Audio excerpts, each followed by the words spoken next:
Hello and welcome. My name is Meepolis, she, they, and this is Literally Graphic. And today we're looking at the first volume of Witch Hat, Atelier by Kamome Shirahama, which tied with Cats of the Louvre for last year's Eisner Award, Best U.S. Edition of International Material, Asia.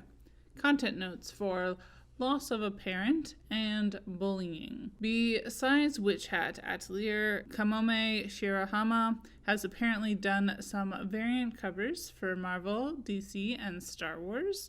She's also launched a series entitled Anil and Dawila about angels and demons. Apparently, Shirahama was set to be hosted by last year's Toronto Comics Arts Festival, which they did continue with online. That said, I totally missed because my brain was in a million other places. What kinds of keywords came to mind? Magical girl, coming of age, leaving home, fantasy, adventure, lines, good versus evil, elitism versus populism, blonde versus brunette, and creative problem solving. The official synopsis is as follows. In a world where everyone takes wonders like magic spells and dragons for granted, Coco is a girl with a simple dream. She wants to be a witch. But everybody knows magicians are born, not made, and Coco was not born with a gift for magic. Resigned to her unmagical life, Coco is about to give up on her dreams to become a witch until the day she meets Qifrey, a mysterious traveling magician. After secretly seeing Qifrey perform magic in a way she's never seen before, Coco soon learns that what everybody knows might not be the truth and discovers that her magical dreams may not be as far away as it seems. Looking at the language and wordiness of this first volume, there is a lot of text, but the layouts are solid and the breakdown of large amounts of text into smaller chunks was very successful.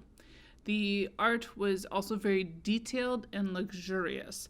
That said, I did feel like Shirahama uses focus in a way that I like, where we don't get all the details all the time. Visually, Shirahama can focus on what is important for the reader to see. Looking at the different intersections, gender was balanced out pretty well along the binary. The dynamic of young girl who wants to be a witch with an adult mentor snatching them out of obscurity felt very Studio Ghibli.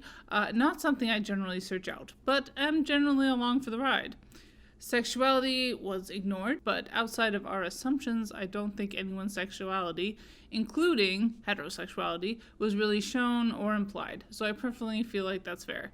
Your mileage might vary. When it came to race, initially it felt pretty average for manga. That said, I was pretty interested to see one adult woman with dark tinted skin be introduced about halfway through. So far, it seems like we are avoiding visual racial stereotypes. Alera has also not struck me, so far, as particularly diabolical, which is also good. It's really not much, but the bar is very low. Class was the issue that is sticking with me the longest, a bit of a spoiler, I guess. We find out about a third of the way into the book that anyone can do magic, but that the powers that be have lied to everyone and tightly control knowledge of magic because #anarchy. Any chaos, which is different than anarchy, that was present due to everyone being able to do magic could have been dealt with in a more egalitarian and more truly anarchic way. You didn't have to create an elite class of ostensibly more trustworthy and smarter people to actually do magic. That said, this is early days yet, and maybe the plot arc of the series is to question the elitism of this magic society. I just wanted to talk about it. Ability versus disability is largely ignored. Everyone is able-bodied, and some people are able-bodied and magical. To conclude, I guess I would say that I do appreciate pushing myself to read things that don't necessarily seem interesting to me at first, and there's a possibility I will end up following through on the series, although I try and wait until the series is done, so my brain has an easier time forming thoughts. It's certainly cute, and there's some interesting dynamics at play. The art really impressed me because I love detailed line art like this. 3 out of 5 stars. I know this is a popular series, so many of you have likely picked it up. What do you think? Bye y'all, keep reading and resist white supremacy. And Literally Graphic is created on land that should be given back to the traditional landholders, which in this case is, to my knowledge, the Mississaugas of the Credit First Nation, an Anishinaabe people, the Haudenosaunee Confederacy, and the Huron-Wendat Nation.